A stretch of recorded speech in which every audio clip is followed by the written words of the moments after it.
In today's video, we will discuss how to improve your examination skills, specifically how to attempt a paper. Think about it.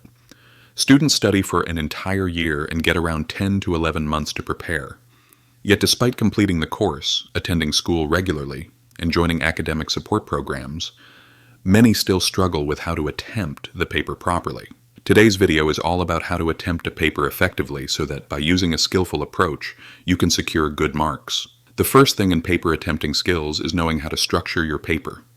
In other words, you should understand how to create a neat and organized layout, whether you're writing by hand or typing your answers digitally.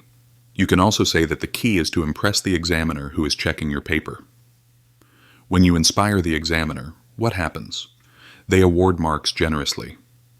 Since you are not physically present when the examiner is reviewing your work, they only see the quality of your responses. The only evidence of your effort is how well you attempt the paper. So now, we will learn how to attempt a paper. A well-attempted paper can contribute to achieving a good degree and securing admission to colleges. Imagine two similar-looking answer sheets from two different students.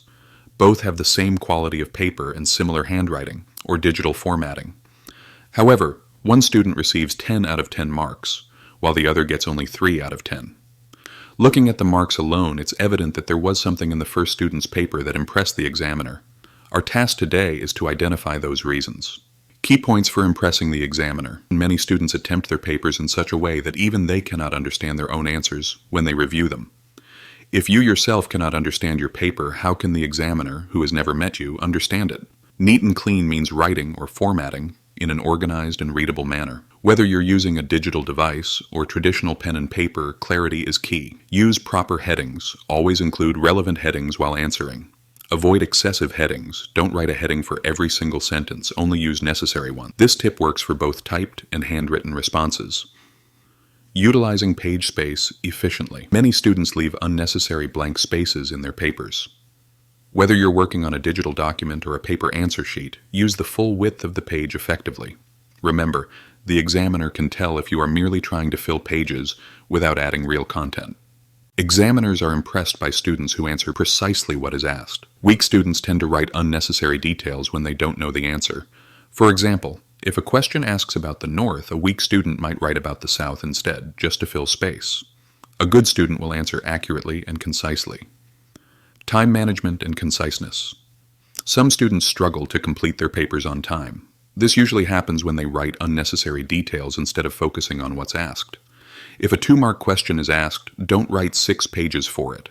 Use digital timer apps or practice with online time tests to build a sense of timing. Use of closing line. After completing a short or long question, always draw a closing line using a marker, or insert a digital separator if your exam is computer-based. This clearly signals to the examiner that you have completed your answer, helping them structure their review. Answer only the required number of questions. If an exam instructs, answer any 4 questions, do not answer 5.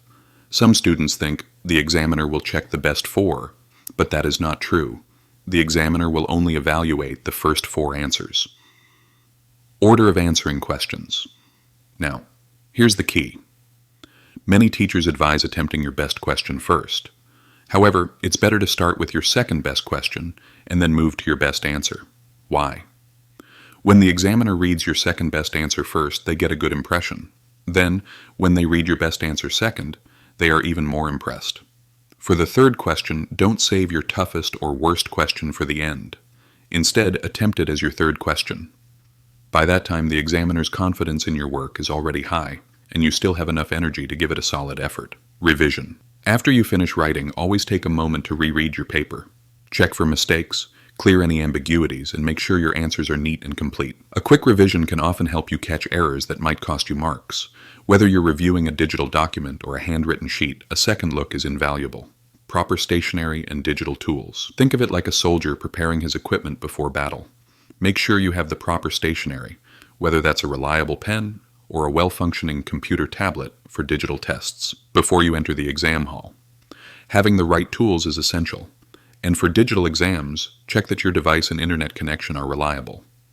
By following these strategies, starting strong, revising diligently, using the right tools and planning your approach, you'll set yourself up for success on exam day. Let your paper speak for your preparation, and watch those marks soar. If you found these tips helpful, please like, comment, and subscribe for more exam success strategies. Share your own exam tips in the comments below, and good luck on your next exam.